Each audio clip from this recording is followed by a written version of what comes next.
aku nek aduh selama puasanya yo kajongku magang rediknya sekali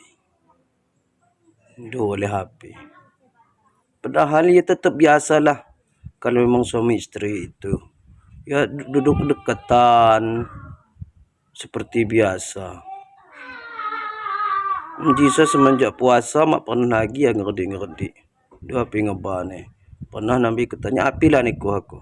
jadi ku magang ngerdinya sekali puasa iya pandai no bulan puasa sabesnya bulan Sawal iyo udah ngerdi nih ulah api lah aku cingnya mak dikin ngerdi hawa mau busuk nih aku padahal ya pak yo busuk nih waktu kala puasa hudi hawa kamu hudi serasa hawa surga seharum bunga